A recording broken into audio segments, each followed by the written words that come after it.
và số đây này dưỡng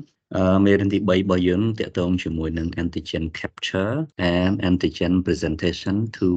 lymphocyte អញ្ចឹងបាទនិយាយអំពីការចាប់យក antigen ហើយនឹងការ present antigen ហ្នឹងបាទទៅកាន់បាទកោសិកា lymphocyte បាទនៅក្នុង lymphocyte នេះគឺយើង focus ទៅលើកោសិកា T lymphocyte ហើយ antigen បាទ capture ហ្នឹងយើងមាន antigen capture receptor បាទដែលយើងស្គាល់វាដែលគូនឹងបង្ហាញនៅខាងក្នុងហើយ antigen presentation នេះគឺតាមរយៈនៅបាទ protein មួយឈ្មោះថា MHC មាន class 1 ហើយនិង class 2 protein ណាបាទអញ្ចឹងមេរៀននេះយើង focus ជាពិសេសទៅលើប្រភេទបាទ MHC structure ហើយនិយាយអំពីរបៀបដែលកោសិកាយើង process antigen ហើយក្រោយមកទៀតអាច display វានៅលើ MHC class molecule ហ្នឹងហើយ present ទៅកាន់កោសិកា T lymphocyte នេះជា content នៅក្នុងមេរៀនរបស់យើងបាទទី1លោកនឹងបង្ហាញ briefly តកតងជាមួយនឹង antigen presenting cell បាទ APC 2យើងនឹងបាទបង្ហាញអំពីរបៀបដែល protein antigen ត្រូវបាន capture ណាបាទ capture of protein antigen ដោយ APC cell ហើយបាទផ្នែកទី2នោះបាទ part 2នោះលោកនឹងបង្ហាញអំពីបាទ structure and function of MHC បាទ molecule ជាក្នុងនោះយើងនិយាយអំពីបាទ protein structure របស់វាហើយនឹងយើងនិយាយអំពី property របស់ gen ហើយនឹង protein ហ្នឹងហើយរបៀបដែលបាទ peptide អាច binding ជាមួយនឹងបាទ MHC class molecule ណាហើយទី4ដែលគូនឹងបង្ហាញតកតងជាមួយនឹងដែលដំណើរការបាទ processing បាទដំណើរការហើយនឹងការបង្ហាញនៃ protein antigen ហ្នឹងអញ្ចឹង how antigen capture បាទ from extracellular pathogen get inside and then processing and display ត្រឡប់មកវិញណាអូខេអញ្ចឹងមេរៀននេះសំខាន់ឲ្យយើងដឹងបាទហើយប៉ុន្តែអាចនឹងជួបសំណួរបាទ2ដែលសំខាន់នឹងសំណួរទី1សួរថា how do rare lymphocyte specific for any microbial antigen find that micro បាទយើងដឹងស្រាប់ហើយ lymphocyte មាន clone ច្រើនមែនតើនឹងហើយតែ clone មួយហ្នឹងគឺមានបាទ population របស់វា small population ដែលរាយប៉ាយនៅក្នុងបាទ organ ផ្សេងនៃបាទ body របស់យើងណាបាទអញ្ចឹងបើវា rare អញ្ចឹងតើវាអាច specific រកឲ្យឃើញ antigen របស់វានឹងយ៉ាងដូចម្ដេច especially considering that microbe may enter anywhere in the body ហើយជាពិសេសបើយើងគិតថាវា microbe នឹងអាចចូលកន្លែងណាក៏ដោយនៅក្នុង body របស់យើងhow rare lymphocyte នឹងអាចស្វែងរកឃើញវាបាទហ្នឹងសំណួរទី1សំណួរទី2 how do different type of immune cell បាទរបៀបដូចម្ដេចដែល immune cell បាទផ្សេងគ្នា different type of molecule បាទ recognize microbe in different location អញ្ចឹងតើ immune cell ហើយនឹងបាទ protein ផ្សេងគ្នាហ្នឹងអាចត្រូវបានមកស្គាល់ microbe ហ្នឹងនៅក្នុងកន្លែងផ្សេងគ្នាបានយ៉ាងដូចម្ដេចហើយដែលការស្គាល់រវាង immune cell ជាមួយនឹងអាចស្គាល់ជាមួយ microbe ដែលអាចនឹងបាទចូលតាមកន្លែងផ្សេងហ្នឹងបាទការស្គាល់ហ្នឹងគឺជួយឲ្យបាទ T cell ជួយឲ្យ T cell ហើយនឹងប្រភេទបាទ B cell ដែល secrete antibody ហ្នឹង respond ជាមួយនឹង microbe ហ្នឹងហើយណាមួយទៀតបាទ cytotoxic T lymphocyte ហ្នឹងអាច kill infected cell ដែលមានផ្ទុកនៅប្រភេទ microbe ហ្នឹងសំណួរនេះរៀងវែងហ្នឹងហើយបាទទីពិតយើងអាចនឹងកន់វាបាទអូខេនៅក្នុងចំណុចទី1នេះបាទគ្រូនឹងបង្ហាញតកតងជាមួយនឹង antigen presenting cell ហ្នឹងអញ្ចឹងយើងដឹងហើយបាទ antigen presenting cell នេះបាទជា cell ដែលអាច present antigen បាទ peptide បាទ small protein peptide បាទទៅកាន់CD4 T cell បាទនៅក្នុងនេះគឺដាក់ CD4 TH cell អញ្ចឹង present តាមរយៈ MHC class molecule របស់វាបាទនេះមាន class 1 និង class 2ឥឡូវបាទ APC នឹងយើងមាន3ប្រភេទបាទយើងមាន macrophage dendritic ហើយនិង B cell អញ្ចឹងគ្រូរំលឹកបន្តិចបាទតាក់ទងជាមួយនឹង HSC បាទដែល origin របស់វាបាទផលិតនៅក្នុង bone marrow ហើយ stem cell HSC ហ្នឹងគឺ differentiate ទៅជា multi potential stem cell ហើយ differentiate ទៅជាបាទ CMP CLP ណាអញ្ចឹង differentiate បន្តទៀតបាទពី progenitor បាទ CMP បាទទៅជាបាទ lineage cell ច្រើនប្រភេទ CLP ដូចគ្នាដែរបាទយើងមាន T cell B cell NK cell ដែល NK cell ជាផ្នែកមួយនៃ IL cell ណា innate lymphoid cell អូខេតោះអញ្ចឹងនៅក្នុងនេះបាទកោសិកា3បាទដែលដើរតួជា APC បាទដែលយើងត្រូវទៅចាំឲ្យ clear បាទទី1មានកោសិកា macrophage ទេបាទ macrophage ទី2គឺ dendritic cell ហើយទី3នោះគឺកោសិកា B cell អញ្ចឹងទៅ clear 3ហ្នឹងហើយកោសិកា3ហ្នឹង APC ហ្នឹងពេលខ្លះទៅគេហៅវាថា professional APC បាទដោយសារវាមានឯកទេសរបស់វាហ្នឹងហើយបាទមាន dendritic macrophage B cell ហើយ main feature របស់វាគឺមាន express MHC class 2 molecule ដែលអាច present ទៅកាន់ CD4 T cell ចំណែកឯកោសិកាដទៃទៀតក្រៅពីអា3ហ្នឹងគេហៅវាថា non APC សំណួរសួរថាតើ non APC មានកោសិកាអីខ្លះអញ្ចឹងយើងដឹងស្រាប់ហើយក្រៅពី3ហ្នឹងគឺជា non APC អញ្ចឹងគ្រប់កោសិកាទាំងអស់ឲ្យតែមាននវាយោវាដើរតួជា non APC អញ្ចឹងកាលណាយើងលើកពាក្យអូគ្រប់កោសិកាទាំងអស់ដែលមាននវាយោអញ្ចឹង APC ក៏មាននវាយោដែរបាទអញ្ចឹង APC មាន characteristic 2គឺមានទាំង characteristic ជា APC ហើយនិង characteristic ជា non APC បាទវាជា APC ដោយសារតែវាមាន express MHC class 2ហើយវាក៏មាននវាយោដែរអញ្ចឹងវាមាន express នៅបាទ MHC class 1ប៉ុន្តែក្រៅពីអា3ហ្នឹងគឺ MHC ហ្នឹងគឺ express តែ MHC class 1ទេបាទ in general ណាគេ in general បាទកាលណាប្រើពាក្យ in general បានន័យថាយើងសំដៅថាអាច 90% ហ្នឹងគឺបាទ mostly ហ្នឹងហើយប៉ុន្តែនៅតែមាន nucleated cell ដែលក្រៅពីអា3ហ្នឹងបាទគេរកឃើញថាវាមាន express MHC class 2ដែរតែវាអាច in low level ហើយមួយទៀតអាចជាមាន function ដែរប៉ុន្តែ not same as APC professional ហ្នឹងណាតែអញ្ចឹង MHC class 1 នេះគឺ present ទៅកាន់ CD8 ដែលយើងស្គាល់ថាជាប្រភេទបាទT cytotoxic cell អូខេអញ្ចឹងយើង clear នៅត្រង់កន្លែង APC បាទហើយបាទយើងស្គាល់ពី progenitor បាទ lineage cell ហើយ progenitor cell វាបាទកន្លែងនេះទៅចាំឲ្យច្បាស់ឥឡូវយើងមើលនៅក្នុងនេះបាទលោកគ្រូនឹងបង្ហាញតែបន្តិចទេបាទតកតងជាមួយនឹង T lymphocyte ឬមួយក៏ T cell recognize antigen peptide ស្គាល់ antigen peptide peptide presented by APC and others អញ្ចឹងនេះគឺជា T cell បាទគ្រូដាក់ T cell T cell មាន express T cell receptor យើងហៅថា TCR បើ NK cell មាន natural killer cell receptor យ៉ាងណា NCR ឥឡូវយើងមើល T cell receptor នៅពេលដែលវាជួបគ្នាជាមួយនឹង MHC class molecule MHC class molecule នឹងដើរតួដូចជា receptor ចឹងដែរប៉ុន្តែយើងប្រើឈ្មោះវាថាជា molecule ច្រើនជាងណាអញ្ចឹង MHC class molecule បាទនៅលើវានឹងវាអាច display នៅ small peptide ដែលអាច recognize ដោយបាទ T cell TCR ណា peptide នេះយើងអាចមានពីរមួយជាប្រភេទ cell peptide បើ cell peptide វាជារបស់ធ្មូល protein peptide របស់ធ្មូលដែលបាន degrade នៅក្នុងកោសិកាហើយយកមក display អានឹងជារបស់ cell អញ្ចឹងកាលណាជារបស់ cell បែបហ្នឹង T cell ស្គាល់ថាអូអានេះជា cell peptide បើ T cell no response ជាមួយនឹងកោសិកាខ្លួនឯងប៉ុន្តែបើសិនបើ peptide នេះជាប្រភេទ non cell គឺរបស់ pathogen បាទរបស់ pathogen ណាអូខេអញ្ចឹងវាស្គាល់ថានឹងជាអូ it is not my cell បាទអញ្ចឹងបាទ T cell ត្រូវបាន activate តាមរយៈ receptor ហ្នឹងហើយឲ្យ response ជាមួយនឹង non cell peptide ហ្នឹងដែលយើងហៅវា commonly ថា antigen peptide ហ្នឹងឥឡូវយើង clear នៅត្រង់កន្លែងហ្នឹងអញ្ចឹងនៅក្នុងកន្លែងនេះដោយសារយើងមានកោសិកាពីរប្រភេទគឺកោសិកាបាទ CD8 T cell ដែលដើរតួជាបាទ cytotoxic T lymphocyte បាទឬមួយក៏ T cytotoxic cell មួយទៀតគឺ CD4 T cell ដែលជាប្រភេទ helper T cell ពីរនឹងខុសគ្នាមិនអ្វីដែលវាខុសគ្នាគឺខុសគ្នានៅត្រង់ TCR របស់វាបាទនៅត្រង់ TCR របស់វា CD4 helper T cell មាន express TCR CD8 មាន express TCR វាដូចគ្នាដែរបាទកន្លែងដែលខុសគ្នាទីមួយគឺខុសគ្នានៅក្នុង TCR structure ខុសគ្នាមួយទៀតគឺនៅក្នុង CD4 គឺមាន express CD4 co-receptor ដែល CD4 co-receptor នេះស្គាល់ជាមួយនឹង binding domain នៅលើ MHC class 2 molecule ដល់ពេល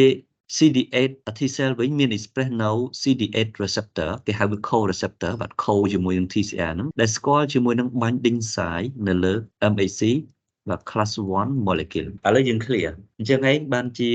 បាទ CD4 នេះมันអាចស្គាល់គ្នាជាមួយនឹងបាទ binding site នៅលើ MHC class 1 បានទេហើយ CD8 co-receptor ក៏មិនអាចស្គាល់គ្នាជាមួយនឹង binding site បាទនៅលើបាទ MHC class 2ដែរអញ្ចឹងធ្វើឲ្យកោសិកា CD8 ហើយនិង CD4 ហ្នឹងគឺមាន target បាទ MHC class molecule ផ្សេងគ្នាអញ្ចឹងដោយសារតែបាទ MHC class 2គឺមានតែនៅលើបាទ APC cell យើងស្គាល់មិញថាមាន dendritic cell យើងមាន B cell យើងមាន macrophage cell អញ្ចឹងវា express MHC class 2ដែល present ទៅកាន់ CD4 ប៉ុន្តែ APC មានលក្ខណៈពិសេសមួយទៀតដោយសារតែវាជាប្រភេទ nucleated cell ដែរកោសិកាដែលមាននវាយោមាន nuclear មាន genetic information អញ្ចឹងវាក៏ express MHC class 1 ដែរដែលអាច display ទៅកាន់ CD8 ដូច្នេះហើយបាទ APC cell នេះគឺអាច display antigen peptide ទៅកាន់ទាំង CD4 ហើយនឹងទៅកាន់ទាំង CD8 T cell ប៉ុន្តែប្រភេទ non APC នេះគឺមាន express MSC class 1 ដែល present ទៅកាន់តែ CD8 ទេឥឡូវយើង clear នៅត្រង់កន្លែងហ្នឹងយើងកុំច្រឡំណាកាលណាយើងនិយាយពីកោសិកា non nucleated អត់សំទោសបាទ nucleated cell ណាកោសិកាណាក៏ដោយឲ្យតែមាន nuclear ដែលមានផ្ទុកនៅ DNA អូខេបាទលើកលែងតែ red blood cell មួយទេ erythrocyte នេះដែលគេហៅថា non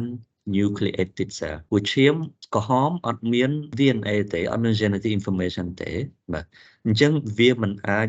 ធ្វើការសម្ដែង gen បានទេបាទអត់អាចធ្វើការសម្ដែង gen បានទេពីព្រោះ gen កាលណាសម្ដែងទៅវាទៅជា protein ដែល protein ហ្នឹងបាទដែលនៅក្នុង protein ហ្នឹងគេសម្ដែងឡើងដោយ gen ហ្នឹងអញ្ចឹងយើងបាទកាលណាតែមាន gen គឺមាន protein ច្រើនប្រភេទអញ្ចឹងកាលណាមាន protein ច្រើនប្រភេទឧទាហរណ៍ថាឈាមក្រហមមាន protein បាទ express នៅក្នុងកោសិកាហ្នឹងដោយសារវាមាន DNA អញ្ចឹងនាំឲ្យនៅលើ cell របស់វាហ្នឹងគឺមានផ្ទុកនៅ diversity of protein អញ្ចឹងនៅពេលដែលយើងបញ្ចូលឈាមក្រហមចូលទៅក្នុង recipient បាទអ្នកដែលទទួលឈាមហ្នឹងគឺនាំមក immune reaction occur immunogenicity បាទ the reaction of host immune to the foreign molecule foreign cell អញ្ចឹងអត់បានទេអញ្ចឹង luckily red blood cell អត់មាន nuclear ទេអញ្ចឹងហើយដែលយើងអាចបញ្ចូលឈាមបាទពី donor ទៅកាន់ recipient បានតកតងជាមួយ anti APC បាទនៅក្នុងចំណុចទី2នេះលោកគ្រូនឹងបង្ហាញតកតងជាមួយនឹង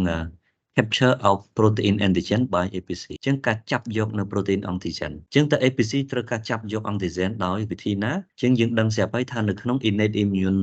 cell របស់យើងមាន express នៅ 5 បាទ major receptor ណាបាទយើងស្គាល់ហើយបាទ 5 major PRR ហ្នឹងបាទហើយដែលនៅក្នុងនោះមួយដែលយើងស្គាល់បំផុតគឺបាទ C type lectin receptor C type lectin receptor អាចសរសេរកាត់ថា C-LEC ហើយយើងសរសេរកាត់ពីមុនគឺបាទ CLR ណាបាទមួយណាក៏ត្រូវដែរបាទយើងអាច remain original របស់យើងមកវិញមកហ្នឹងដែរ CLR អញ្ចឹង APC cell express several surface receptor that recognize and capture microbial and damage molecule បាទអញ្ចឹងស្គាល់ទាំង microbe ហើយស្គាល់ទាំង damage molecule បាទ damage cell របស់យើងអញ្ចឹងឧទាហរណ៍សំខាន់របស់ capturing receptor មាន C type lectin receptor មាន complement receptor បាទយើងហៅវាថា CR បាទ complement receptor ស្គាល់ជាមួយនឹង complement protein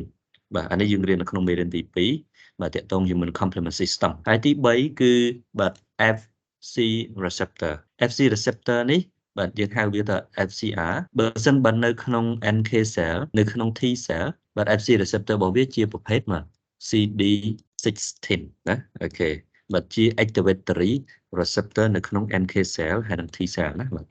ប៉ុន្តែ in general នៅគ្រប់កោសិកាដទៃទៀតក្រៅពី NK ហើយនិង T cell ហ្នឹងគេហៅវាបាទ FC receptor ជាង CD16 អាចហៅវាទាំង CD16 ឬមួយក៏ FC receptor ណាអានឹងសម្រាប់តែ NK ហើយនឹង T cell ទេឥឡូវយើងមើលបាទមិញបាទ C type lectin receptor យើងស្គាល់ហើយជាប្រភេទបាទ surface receptor ហើយស្គាល់ជាមួយនឹងបាទ polysaccharide ដែលមាននៅលើ microbe បាទនៅលើ microbe យើងដឹងស្រាប់ហើយ cell wall របស់វាមានអីគេបាទមាន protein មាន lipid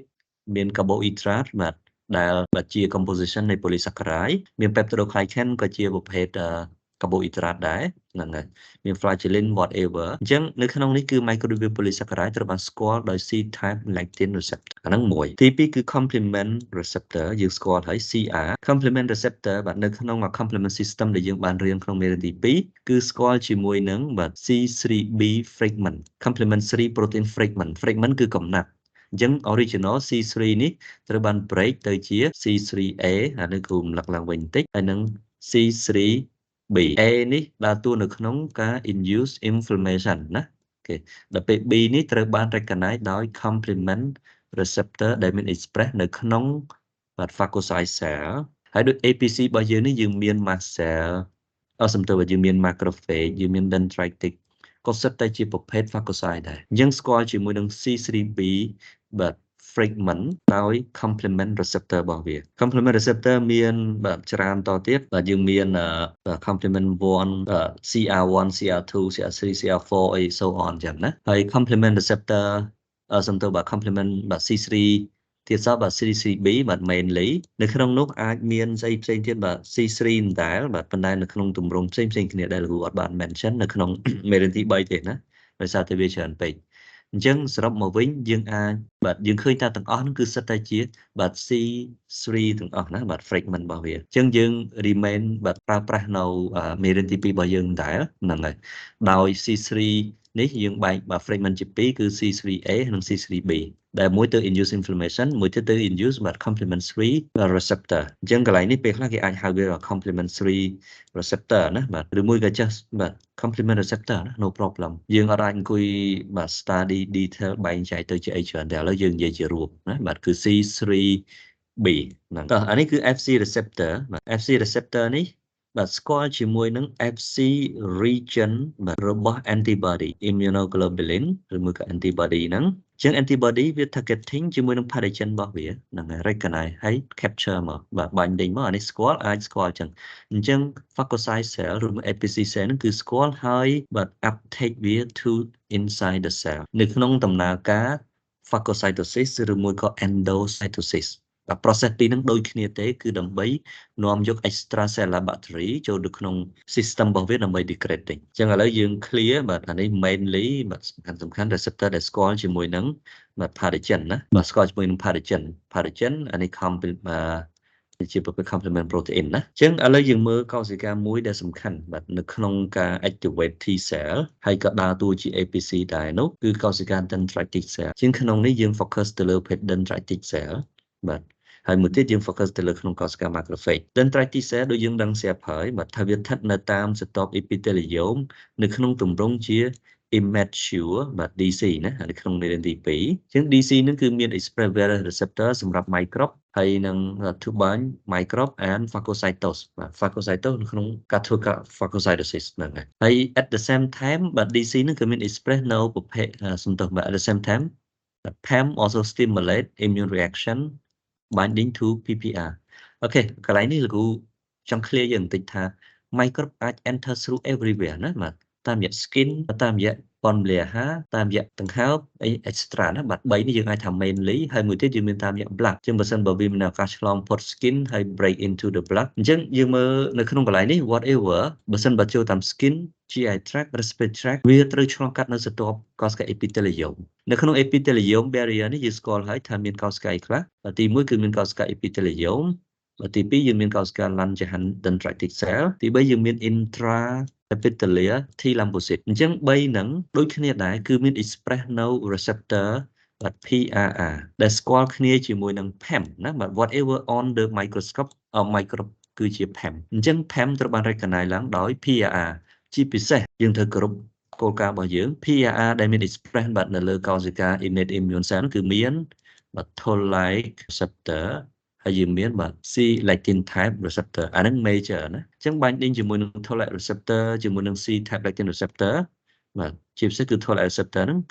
គឺធ្វើឲ្យវាចាប់ផ្ដើមសំយោគហើយនឹងសំដែងនៅ TNF បាទ tumor necrotic factor ជាមួយនឹងបាទ IL-1 cytokine អាពីរនេះ induce inflammation response បាទ signal ទាំងពីរនេះ combination ជាមួយគ្នាបាទអាច stimulate dendritic cell ឲ្យ change phenotype ផ្លាស់ប្ដូរ phenotype អាចធ្វើដំណើរ migration ហើយនឹងមាន function របស់វាអញ្ចឹង dendritic cell នេះទី1អាចស្គាល់ microbe ចាប់តាមរយៈនេះគេបាទ C-type lectin receptor complement receptor ឬមួយក៏ FC receptor បាទ FC receptor ហ្នឹងករណីដែលបាទមាន antibody ទៅបានជាមួយនឹង microbe ហើយណាហើយមួយទៀតបាទ dendritic cell នេះគឺមាន express នៅ toll-like receptor បាទដែលត្រូវបាន activate នៅក្នុង dendritic cell ហ្នឹងហើយមួយទៀតបាទ dendritic cell គឺមានបាទ TNF receptor ហើយនឹង IL-1 receptor ដែល activate បាទ dendritic cell ធ្វើឲ្យវា change in phenotype កាលណាវា change in phenotype នៅក្នុងកន្លែងនេះវាចាប់ផ្ដើម loss adhesive to epithelial barrier ដំបូងបាទវានៅស្អិតជាប់ជាមួយនឹងកោសិកា epithelium ហ្នឹងប៉ុន្តែពេលវា change in phenotype វា loss adhesive បាទឡើងស្អិតជាប់ហើយវាចាប់ផ្ដើម express នៅ receptor CCR7 receptor ដូច T cell ដែរដែលវា specific ជាមួយនឹង CCR7 ligand បាទឬមួយក៏យើងហៅថា thermo attracting cytokine ដូច T cell ដែលអាច migration ទៅកាន់ T cell zone បានអញ្ចឹងតើពី change phenotype increase maturation ហើយ express CCR7 migration មកកាន់ T cell zone ហើយ display antigen bật đây với chắp ban về microbe nắng từ cán thi xả chứ anh ấy video tam làm bật và xả nhưng nâng sẽ với bật làm thì và sẽ cứ cho từ cán bật lim nốt mà nó không làm bật system bảo vía chứ nó không ca làm hôi cho đi về men cho mô tờ cell đơn trại tí cell này vì bây giờ nâng sẽ phải tha làm bật và xả bao dưỡng cứ việc absorb all the solute ឬមួយក៏ absorb នៅ solution បាទនៅតំបន់ដែលនៅខាងចុងនៃ lymphatic បាទ vessel capillary របស់វាហ្នឹងអញ្ចឹងវាអាចបាទ absorb ទាំង antigen free cell antigen free បាទន័យថាវាអត់ស្ថិតនៅក្នុងទម្រង់ជាបាទជា cell ទេប៉ុន្តែជា damage cell អូខេបាទជា damage cell បាទជាផ្នែកខ្លះនៃ antigen បាទ cell free បាទន័យថាជាគ្រាន់តែជា protein ណាបាទចឹងក៏អាចត្រូវបាន absorb ហើយ circulate ដូចគ្នាចឹងដែរចូលមកកាន់បាទ T cell zone បាទប៉ុន្តែ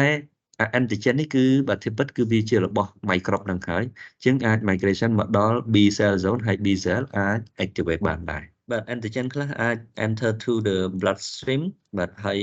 circulate មកកាន់ spleen ហើយយើងមានទីនោះយើងមាន T ហើយនិង B cell respond ដូចគ្នាដែរចឹងបាទនេះតាក់ទងជាមួយនឹង dendritic cell បាទយើងស្គាល់ហើយថា dendritic cell ត្រូវបានបែងចែកជាពីរក្រុមធំបាទយើងមាន CDC ហើយនិង PDC ណាបាទនៅក្នុង CDC នេះគឺជាប្រភេទ conventional dendritic cell ឬមួយក៏បាទ classical DC ដែលវា originally derive មកពី myeloid ចឹងគេហៅវាបាទ myeloid derived DC ឬមួយក៏ myeloid បាទ DC is okay ហើយនៅក្នុងនេះយើងមាន Langerhans cell ដែលមកពីបាទ myeloid ហើយនឹងយើងមាន intestinal DC ហើយបាទ myeloid នេះក៏អាច differentiate បាទទៅជាបាទ plasmacytoid DC plasmacytoid DC នេះយើងហៅវា PDC ហ្នឹងក៏អាចមកពី originate របស់វាគឺមកពី CLP បាទដូចគ្នាដែរចឹងអ្វីដែលយើងអានបាទអានេះយើងមានហើយបាទបើសិនបើយើងអាននៅក្នុងកន្លែងផ្សេងទៀតបាទយើងអាចឃើញគេបែងចែកវាទៅជា4ប្រភេទ dendritic cell ផ្សេងគ្នាគេថា dendritic cell ហ្នឹងគឺ heterogeneous population បាទអញ្ចឹងជាក្រុមមួយដែល heterogeneous បាទ with diversity ណាអញ្ចឹងវាមានបាទ dendritic cell ប៉ុន្តែខ្លះជាប្រភេទ classical ខ្លះទៀតជាប្រភេទ monocyte derived បាទ DC ឬមួយក៏គេហៅថាបាទ inflammatory DC Langerhans យើងស្គាល់បាទ PDC យើងស្គាល់ណាជាងក្នុងនេះពីមុនយើងបែងចែកតែបាទ PDC ជាមួយនឹង classical ហ្នឹងទេហ្នឹងដែរហើយដែល classical ហ្នឹងរួមមានទាំងបាទ LC ចឹងទៅហើយmonocyte derived ជាប្រភេទបាទ intestine DC ហ្នឹងដែរចឹងគ្រាន់តែបាទការសរសេរហ្នឹងគឺបាទ depend on ទៅលើ author ទេហ្នឹងដែរចឹង whatever បាទយើងត្រូវចាំថាបាទ dendritic cell គឺ heterogeneous population ដែលយើងស្គាល់យើងមាន Langerhans cell បាទយើងមានស្គាល់ PDC ហើយមានខ្លះនៅក្នុង intestine ហើយមានមួយទៀតគឺ FDC ណាបាទទៅគូ mention នៅក្នុងមេរៀនទី2ណាបាទ follicular dendritic cell អាហ្នឹង origin របស់វាមកពី mesenchymal បាទ stem cell ណាអញ្ចឹងនៅក្នុងបាទសភៅរបស់យើងបាទគេបែងចែកបាទ dendritic cell ជាពីរ population ដោយលោកបង្ហាញអញ្ចឹងបាទយើងមាន CDC បាទហើយយើងមាន PDC ណាបាទអូខេ CDC ហ្នឹងហើយនៅក្នុង CDC នេះបាទយើងបែងចែកជាពីរតទៀតយើងមានបាទ CD2 បាទហើយនឹង CDC1 2នេះគេហៅថា major population ហើយ1នេះគឺ minor population ណាបាទចឹងអានេះគឺជា surface marker របស់វា but different some are same some are different and sometimes different in their level បាទ surface marker បាទ surface marker ឬមួយក៏បាទ marker protein ណាបាទ protein ដែលមាន express នៅលើកោសិកាហ្នឹងបាទចឹងហើយដែល protein ខ្លះគឺវា special បាទដែលអាចប្រើជា identity របស់កោសិកាបាទផ្សេងគ្នាណាបាទចឹងនេះគេប្រាប់ពី surface marker identity របស់វាគេប្រាប់ពីបាទ total receptor expression គេប្រាប់ពី transcription factor បាទ major cytokine ដែលវាបាន produce ហើយនឹងបាទ major បាទ postulated function បាទអញ្ចឹងតើមាន function នេះខ្លះអញ្ចឹង whatever ក៏ដោយបាទ dendritic cell គឺបាទដើរតួជា APC ហើយដើរតួជា phagocyte cell perform phagocytosis present antigen ទៅកាន់ CD8 T cell C4 T cell ណាអូខេប៉ុន្តែមាន special ខ្លះនេះនឹងអាច present ទៅកាន់ CD8 អីចឹងទៅប៉ុន្តែវាអាច present ទៅកាន់ CD8 ទាំងអស់ណាដោយសារតែវាមាន express MHC class 2ហើយនិង MHC class 1អូខេឥឡូវលោកគ្រូនឹងបង្ហាញបន្តិចតាក់ទងជាមួយនឹង location របស់វាបាទនៅក្នុងនេះគេប្រាប់ពី Langerhans cell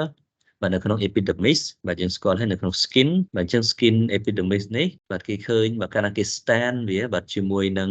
some បាទ fluorescent dye បាទគេឃើញពីវត្តមានរបស់វាគឺនៅតាមស្រទាប់ epithelium នៅក្នុងនេះដូចយើងនឹងស្រាប់ dendritic epidermis នេះមិនមែនមានតែកោសិកាមួយ layer ទេបាទគឺមានកោសិកាដល់តែ4 layer បាទជា sub layer បាទ sub layer ណាគេអញ្ចឹងរាងធំអញ្ចឹងបាទ Langerhans cell គឺវាជាប្រភេទ skin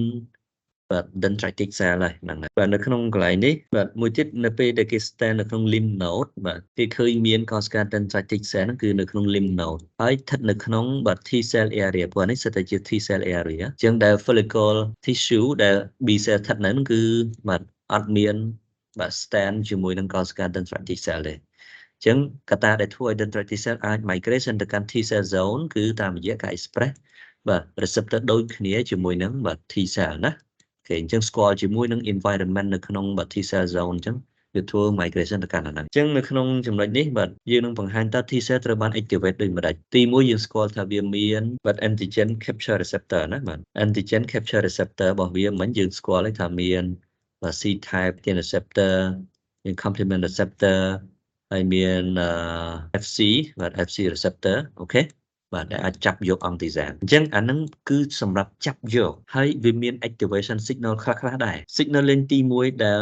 សំខាន់សម្រាប់ activate បាទ dendritic cell ហ្នឹងគឺទី1ត្រូវការ capturing antigen ហើយទី2ត្រូវការ activate តាមរយៈ toll-like receptor ligand ligand នេះគឺសំដៅទៅលើជា signaling molecule ដែលអាច activate immune response ជានៅក្នុងនេះតើ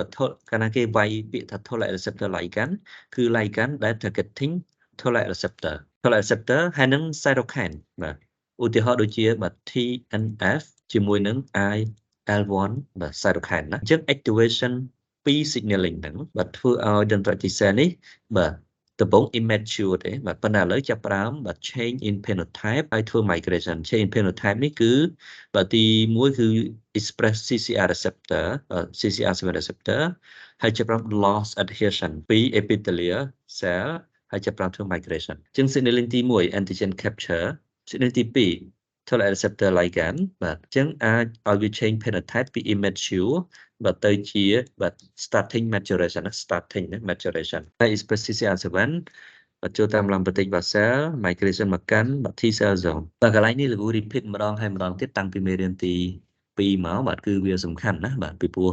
មានតែ dendritic cell ទេដែលធ្វើ migration ទៅកាន់ T cell zone អូខេអញ្ចឹងអានេះគឺជា property បាទខ្លះទៀតបាទរបស់បាទ activate បាទ APC បាទអញ្ចឹងយើងស្គាល់ activate APC គឺបាទមាន express MSC class 2 និងឥឡូវគឺ prioritization dendritic cell macrophage B cell expression of MSC class 2 របស់វាគឺ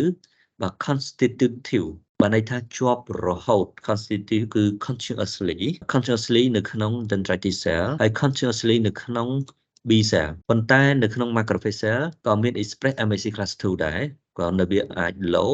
ឬមួយក៏វាអាច negative តែប៉ុណ្្នឹងទេប៉ុន្តែ MSC class molecule ដែលដើរតួសំខាន់នៅក្នុងការ activate CD4 hepatocyte cell ហ្នឹងគឺចាប់ផ្ដើម increase បាទនៅពេលណាដែលវាចាប់ផ្ដើមពេញវ័យដំបូង immature មាន express MSC class 2ជាប់លាប់ហើយប៉ុន្តែនៅពេលដែលវា maturation គឺវាចាប់ផ្ដើម increase បាទ MSC class 2ច្រើនតាមទៀតកាលណាយើង increase ច្រើនតាមទៀតបានន័យថាលទ្ធភាពដែលវា display antigen peptide ទៅកាន់ T cell មានកាន់តែច្រើនតាមទៀតណាអញ្ចឹងបាទការ increase នៃបាទ MSC class 2ហ្នឹងគឺតាមរយៈការ activate ដោយ interferon gamma interferon gamma ពីមុនយើងស្គាល់ថាវា express ឡើងដោយ NK cell ហើយវា express ឡើងដោយបាទ T cell ណាឥឡូវយើងមើល macrophage low ឬមួយក៏ negative បាទ MSC class molecule ការដើមដំបូងប៉ុន្តែវាត្រូវបាន increase នៅពេលដែលវាបាទត្រូវបាន activate តាមរយៈ interferon gamma interferon gamma នេះយើងស្គាល់ថាជា phage cytokine ដែល enhance phagocytosis សម្រាប់ B lymphocyte វិញមាន express MSC class 2 molecule continuously constitutively ប៉ុន្តែវា increase នៅពេលណាដែលវាបាន activate ជាមួយនឹង cytokine IL4 ថែមទៀតណាបាទអញ្ចឹងរត់តែ increase ច្រើនថែមអានេះនៅក្នុងផ្នែកបាទ class 2 កោសិកា dendritic cell macrophage B cell ដែលដើរតួជា APC មិនត្រឹមតែ express នៅ MSC class 2 តែប៉ុណ្ណោះទេប៉ុន្តែវាមាន express នៅ co-stimulator protein ថែមទៀតឬមួយក៏ co-stimulator ligand ថែមទៀតអាចជា ligand គឺជា protein ហើយ co-stimulator ខ្លះបាទដើរតួជា receptor ណាបាទអូខេជាង whatever receptor ligand they are all protein ចឹងសម្រាប់ dendritic cell បាទគឺវាមាន express នៅ co-stimulator ហ្នឹង continuously ប៉ុន្តែវា increase co-stimulator ហ្នឹងច្រើនថែមទៀតបាទនៅពេលដែលវា maturation នៅពេលដែលវាបាន activate តាមរយៈ toll-like receptor ligand នៅពេលដែលវាបាន activate តាមរយៈបាទ interferon gamma ហើយនៅពេលដែលវាបាន interaction ជាមួយនឹង T cell co-stimulator នេះគឺ ជា molecule សំខាន់បាទនៅក្នុងការ activate T cell អញ្ចឹងដំបូងយើងថាអូ MAC class molecule មាន display antigen peptide ទៅកាន់ T cell ប៉ុន្តែ T cell ត្រូវការ signaling មួយទៀតគឺ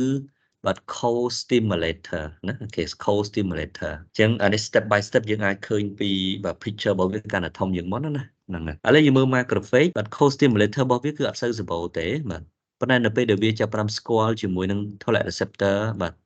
ligand បាទអានេះជាពិសេសគឺមកពីបាទ cell wall បាទ cell wall របស់ microbe មកហើយនឹង activate វាតាមរយៈ interferon gamma ហើយនឹង interaction ជាមួយនឹងបាទ T cell អញ្ចឹងវាចាប់ផ្ដើម increase បាទ co-stimulator ហ្នឹងកាន់តែច្រើនថែមទៀតដែល co-stimulator សំខាន់សម្រាប់ activate T cell ណាបាទក្រៅពី MAC class molecule B cell ដូចគ្នាដែរ B cell នេះ co-stimulator នេះគឺនៅពេលដែលវា interact ជាមួយនឹង T cell interaction ជាមួយ T cell ជាងវា increase បាទ co-stimulator ចឹងអ្វីទៅជា co-stimulator ដែលសំខាន់សម្រាប់ T cell co-stimulator ដែលសំខាន់សម្រាប់ T cell គឺ CD28 ligand ចឹងអានេះយើងមាន functional principal function បាទ interaction រវាងបាទ APC ជាមួយនឹង T cell ណាប៉ុន្តែអាចមើលបន្ថែមបាទអានេះ summary នៅក្នុង APC cell បាទអញ្ចឹង activate បាទ APC express អីខ្លះបាទមាន express ទាំង MAC class molecule ហើយនិង co-stimulator បាទអញ្ចឹង dendritic T cell កន្លែងវាបាទវា increase MAC class 2អានេះយើងចង់និយាយថា activate តាមរយៈទាំងអស់ហ្នឹងមាន express MAC class 2ហើយនិង express នៅ co-stimulator co-stimulator ដែល express ឡើងដោយ APC ហ្នឹងគឺមានបាទ B71 ហើយនិង B72 protein ណាហ្នឹងហើយឬមួយក៏យើងអាចហៅថា CD28 ligand ដោយសារតែវាបាទ activate CD28 receptor class 2 ស្គាល់ឡើងដោយ TCR ហើយនិង co-stimulator ស្គាល់ឡើងដោយ CD28 អញ្ចឹងយើង clear បាទ macrophage បាទ express MAC class 2 co-stimulator អានេះដូចគ្នាដែរ B cell អូខេហើយនៅក្នុងកន្លែងនេះបាទ macrophage នេះគឺវាបាទ express MAC class 2ហើយនៅ express co-stimulator ហ្នឹងគឺបាទ targeting វា activate effector T cell ណាបាទ effector T cell នេះគឺអ្វីបាទ effector T cell នេះគឺអាចមានបាទ CTL ហើយមួយទៀតគឺប្រភេទ helper T cell ណាអូខេ night T cell differentiate to be effector cell ដែល effector cell ហ្នឹងគឺត្រូវធ្វើ migration ទៅកាន់ infected area ដែលនៅកន្លែង infected area ហ្នឹងមានកោសិកា macrophage cell អត់អាច migration ស្គាល់អី antigen capture processing អីអស់ហើយមាន cytokine activate co-stimulator ទាំងអស់ហ្នឹងហើយវានៅកន្លែងហ្នឹងបាទវារងចាំ effector cell ហ្នឹង migration ទៅដល់ពេល migration ទៅវា display អ្វីដែលវាមានបាទទៅកាន់ effector cell ហ្នឹងអានឹងអត្តន័យត្រង់ហ្នឹងណាដល់ពេល B cell វិញដើរតួជា APC បាទគឺវានៅក្បែរជាមួយនឹង T cell ស្រាប់ហើយបាទអញ្ចឹងតទៅវា activate វា display ទៅកាន់បាទ helper T cell នៅកន្លែងហ្នឹងទៅអានេះ differentiate ទៅជា effector cell ហើយនឹង migration ទៅជួបជាមួយនឹង macrophage ឬមួយក៏ other phagocyte cell នៅក្នុង infected area អាហ្នឹងគឺ flow របស់វាអញ្ចឹងណាអ្វីដែលពួកឯងអាចកត់សម្គាល់មួយគឺថា CD40 ligand បាទ CD40 ligand នេះគឺមាន express នៅលើបាទកោសិកា express នៅលើកោសិកា T cell ណាបាទ CD40 ligand នេះដើរតួសំខាន់មួយនៅពេលដែល dendritic T cell ជាមួយនឹង night T cell interaction ជាមួយគ្នា CD40 ligand របស់ T cell ហ្នឹងគឺបាទ activate CD40 receptor របស់ APC cell ហ្នឹងអញ្ចឹង CD40 ligand នេះគឺជា activate signaling មួយដែលស្ថិតនៅក្នុងបាទ signaling ទី2ណាបាទ signaling ទី1គឺ antigen capture signaling ទី2របស់វាហ្នឹងគឺតាមរយៈ toll-like receptor និងតាមរយៈ cytokine ហើយក៏ដូចជា ligand ផ្សេងទៀតដែរអញ្ចឹងធ្វើឲ្យវា increase MAC class molecule ហើយនិង co-stimulator ហ្នឹង expression កាន់តែច្រើនគោលបំណងរបស់វានៅក្នុងកន្លែងនេះគឺនៅពេលដែលវាជួបគ្នាមិនមែនជួបហើយដើរចេញទេបាទជួបហើយសារសងគ្នា interaction ជាមួយគ្នាអ្នកនេះឲ្យនេះអ្នកនេះឲ្យនោះហើយឲ្យគ្នាទៅវិញទៅមកដើម្បី build up together in order to have more effective in response ជាមួយនឹង infection អូខេបាទផ្នែកហ្នឹងលោកគ្រូបញ្ចប់ត្រឹមហ្នឹងសិនចាំជួបគ្នាក្នុងផ្នែកទី2